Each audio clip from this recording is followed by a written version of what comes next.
நபி அவர்கள் அனுமதித்திருக்கின்றார்கள். அப்ப இந்த இடத்திலே சஹாபாக்கள் தண்ணீர் தர்மம் செய்து தாயினுடைய கபூருக்கு அனுப்பி வைத்திருக்கின்றார்கள். உணவுகளை கொடுத்து தர்மம் அனுப்பி வைத்திருக்கின்றார்கள். அதே போல நபிகள் நாயகம் ஸல்லல்லாஹு அலைஹி வஸல்லம் அவர்களுடைய மருமகனாகிய அலி ரலியல்லாஹு அவைகள்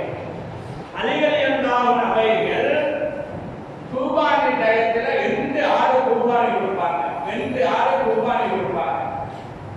சஹாபாக்கள் கேட்டாங்க, அலி ரலியல்லாஹு அவைகளே, நீங்க 2 குர்பானி கொடுக்கிறீங்களே, காரணம் என்ன என்பதாக அலி ரலியல்லாஹு அவர்களிடத்தில் சஹாபாக்கள் கேட்கின்ற பொழுது அலி ரலியல்லாஹு அவர்கள் சொல்லுவார்கள், ஒன்று எனக்காக வேண்டி என்னுடைய குடும்பத்துக்காக வேண்டி நான் குர்பானி கொடுக்கிறேன்.